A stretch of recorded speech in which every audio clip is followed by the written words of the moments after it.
реакции на јавноста, за профилот на сексуалните насилници, за проблемите на институциите во спревувањето со оваа појава. Во Кино Око, со Зоран Бојаровски и Антони Новотни, Драги Змијанац и Крсте Милјановски. Се погрижи за тоа да недела, 19 часот и 30 минути. Повторно англосаксонски термин child protect.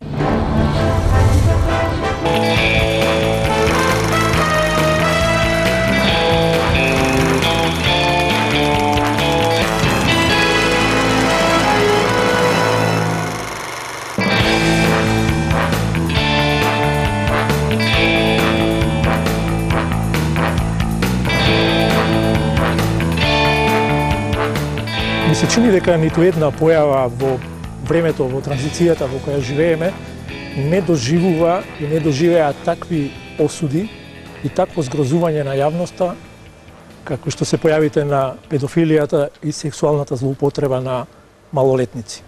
Тоа е темата на вечерашната емисија Кино Око, почитувани гледачи. Веднаш на почетокот дозволете ми ги представам гостите во студиото. Професор доктор Антони Новотни, директор на Универзитетската клиника за психијатрија. Господинот Крсте Милјановски, ВД директор на јавната установа Меѓуопштински центар за социјални работи во Скопје.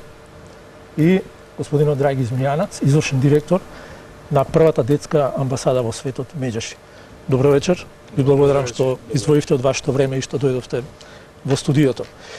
Во најавата што ја кажав, и од неја сакам да продолжам за да разговараме за токму за тоа дали феномените на педофилијата и на сексуалната злоупотреба на малолетници се нешто што во последно време поизразито и почесто се случува кај нас, или е резултат на поголемата отвореност на нашата заедница, на општеството, поголемата транспарентност, поголемата грижа за оваа појава да се зборува за неа, бидејќи тоа беше една од табу темите за која долго време не се зборуваше. Дали е резултат на тоа или е резултат на позачестини појави и за тоа зошто е тоа така? Што би сакал на почетокот на оваа емисија токму за тоа да поразговараме. Професоре, може ли со вас да почнеме? Секако. Па, мислам дека не би смеле да бидеме во заблуда дека сексуалната злоупотреба на деца е нешто што е ново и нешто што не постоело. Веројатно од вековите назад постоело, постои и ќе постои, за жал, велам ќе постои. За зачестеноста исто така не би рекол дека се зголемо. Ние немаме навистина некоја дата, немаме податоци во Македонија кои што се прецизни. Има некои податоци во Министерството за внатрешни работи кои што мене мислам не сум се интересирал каква е бројката и што е, но секако сигурен сум во една работа, тоа е дека во Македонија последната деценија се зборува, што благодарејќи на невладиниот сектор, што од јавните институции кои што повеќе грижа, нели, обрнуваат повеќе внимание на овој проблем. И она што е веројатно резултат позитивен, до некаде да кажеме, на демократијата и на отвореноста на ово општество да зборува повеќе за некои теми кои што ви ги рековте табу теми. Јас веднаш на почетокот би кажал нешто што е, мислам, битно за овој проблем. Битно е да се продолжи да се зборува, да се отвараат темите и да не бидеме како еден мој почитуван руски колега кој некаде назад 15 на години наназад, пред едно 15 години кога почнувавме со проектите за превенција на злоупотреба на деца, кога бевме на еден интернационален состанок кој што, нели, како и обично американците го водеа, нашиот колега Русин рече само стана и кога зборувавме за зачистеноста, рече во Русија нема сексуална злоупотреба на деца и си седна. Знаете, тоа е една негација, тоа е веќе првиот проблем со кој што треба да се справуваме. Ние мора да се соочиме дека тоа постои, дека е зло на денешницата и на минатото и на иднината за жал, но треба да се зборува и треба да зборуваме како да го превенираме, како да евентуално интервенираме и како да санкционираме. Навистина е неблагодарно врз основа на некакви статистики кои се пренесени преку медиуми или недоволно обработени да се изведуваат некакви заклучоци, но медиумите во последно време зборуваат за тоа дека тој тренд расте кај нас. Јас согласувам со вас исто така дека тоа е резултат на отвореноста и на тоа дека треба да се зборува со тоа. Но господине Милјановски, вие веројатно заради тоа што сте во установа каде што треба да се слеваат некакви информации првични или вторични, во зависност од тоа дали жртвите веднаш се упатуваат кај вас или вие посредно дознавате за нив и така натаму, па веројатно имате некаква слика повторно за ова прашање и од ваш аспект би било убаво да го чуеме сега тоа на почеток. Точно, утекнувам од установа во која се слеваат голем број на информации, меѓу другото и информации од овој тип на проблематика за која веќе разборуваме.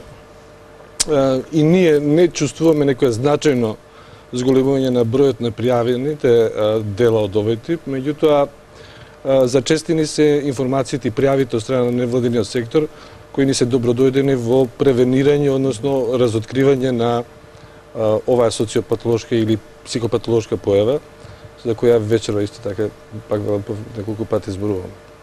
Бројките навистина како бројки не значат многу, затоа што темната бројка на овој вид криминалитет е изразито висока. Различни се статистиките од изворите од каде што потекнуваат.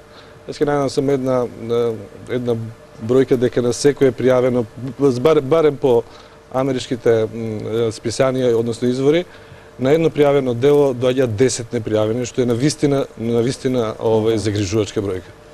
Веројатно и кај нас е така, меѓутоа јас се надевам дека со оваа кампања, во овој период на развој на нашата земја, барем ќе се намали тој број. Се надевам дека и можеме да го прифатиме ставот дека трендот на пријавување ќе расте и би сакале да расте. Се во интерес на заштита на оваа млада популација. Господин Змијанац, господин Маријановски го спомна невладиниот сектор, здруженијата на граѓани кои се грижат и кои особено во овој период беа прилично гласни во и правата детска амбасада во светот, меѓаше исто така меѓу другите. Каков е вашиот став во однос на ова прашање што зборуваме на почетокот на емисија? Ќе се обидам накусок за загревање. Прво, не е доволно да се осуди и да сите видиме згрозени. Се согласувам со Тони дека треба да се превенираат и да се санкционираат сторителите, посебно педофилите, посебно жртвите деца под 14 години. Околу какви се трауми се тоа за детето, дека е најгрозен вид сексуалната злоупотреба и што, каква личност ќе се изроди и колку е тешко детето кога ќе доживее сексуално злоставување, посебно ако е тоа родоскрнавање од родител или од некој во кој стекнало доверба, исто ќе биде тема на разговор. Она што сакам да кажам околу зголемениот број. Прво, тоа го имало, но сега забележуваме дека децата, родителите, најблиските се охрабрени да говорат. Значи не е веќе табу.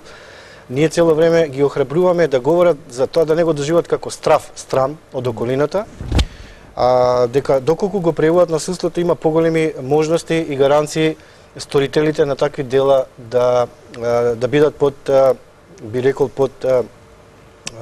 под осуда на јавноста, а и под прогон на органите за прогон.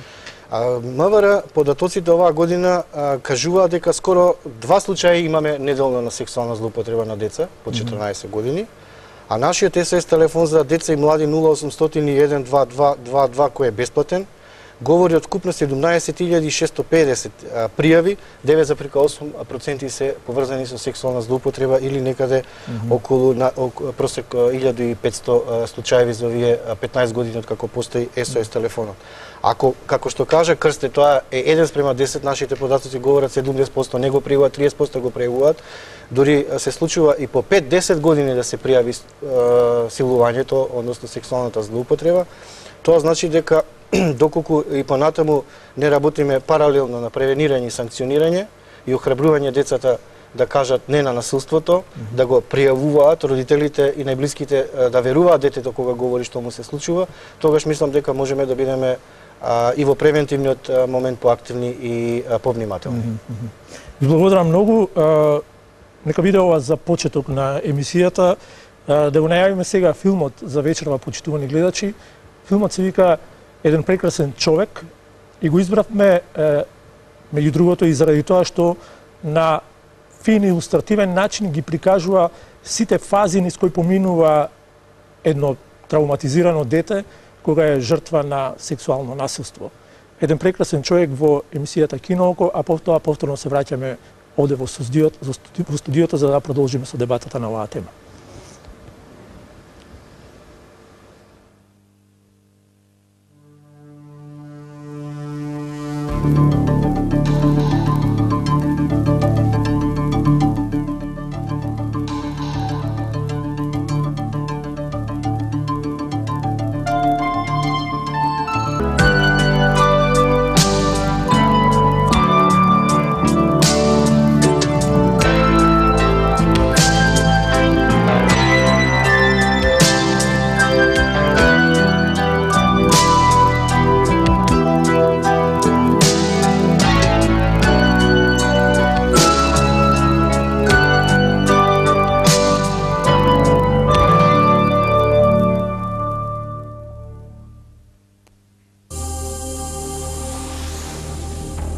почитувани гледачи, тоа беше филмот еден прекрасен човек. На крајот видовме една ослободување од еден стрес, од една траума сериозна што ја доживеа и девојчето и незиното семејство, но она што со што сакам да продолжиме во овој дел од емисијата е, господин Новотни, ако ми дозволите повторно со вас, една сцена пред тоа. Значи, еден прекрасен човек заврши на суд и ја доби заслужената казна според американските закони, како е тоа таму пропишано. Но она што сакам да го отпочнеме во овој дел емисијата е, ако можеме да, вие веројатно можете тоа да го направите, психолошкиот профил на овие луѓе што се впуштаат во вакви активности. Има ли некоја формула, има ли некоја слика која можете со нас да ја споделите генерално? Па добро, филмот даде рефлексија на еден можен тип или еден можен психолошки профил на сексуален злосторник. Јас инсистирам на ова дефинирање на овој човек како сексуален злосторник, бидејќи не се уклапа во дефиницијата на педофилија, бидејќи се работеше за постара малолетничка. Тоа е девојка над 13 годишна возраст со развиени секундарни полови карактеристики и тоа не е права за педофилијата. Постојат некои критериуми за кои што можеме да се навратиме ако мислите дека е интересно за публиката. Секако добро е тоа да знае публиката да разликува педофилија и сексуална. Педофилијата е нешто што е влезено барем во американската класификациона листа на болести, психијатриски болести, и се означуваат состојби каде што луѓето имаат постојани или чести сексуални потреби, акции, дела извршуваат према деца кои што се помали од 13 години. Може да биде тоа и на ниво на сексуални фантазии, повторно спаѓа во редот на педофилија. Значи тука спаѓаат сите контакти од сексуална природа, било пенетрација како прав сексуален контакт или така наречени hands-off или без раце со покажување, прикажување на порно содржини или екзибиционизам пред детето или потреба од сооблекување на детето, така натаму. Значи една широка палета на сексуални активности кои што возрастен ги чини со дете под 13 годишна возраст. Зошто е избрано 13 годишна? Веројатно по некои стари критериуми тука била некој пресекот на тие постпубертетски карактеристики на децата кога веќе се развиваат тие полови карактеристики. Што значи дека тоа е токму сексуална привлеченост на овие условно речено болни луѓе, педофили од деца. Деца кои што не наликуваат воопшто ниту на жена, ниту на маж. Затоа што постои према машки, према женски деца и мешано и така натаму. Вториот критериум е да тој човек биде барем 5 години постар, повозрасен од жртвата. И третиот критериум што тешко се остварува е да постои некаков професионален, социјален и семеен дистрес, односно да има некаква дисфункционалност, што овде ја немаше, или тој функционираше. Сега да се вратиме на мислам тоа е еден строги критериуми токму заради тоа што драги Змјана сака да рече, па добро, дали е секоја од овие дела болест? Не, не е секоја болест. Значи мораме да бидеме навистина строги во критериумите што е педофилија и тогаш да размислуваме за некаков третман. Сето друго влегува во некој поширок контекст на сексуално злосторство како и тука во филмот. Овој човек, она што е многу специфично е да тие луѓе се многу манипулативни. Тие луѓе може да бидат многу непрепознатливи во социјалната средина, во семејната, дури и во професионалната средина кај што функционираат.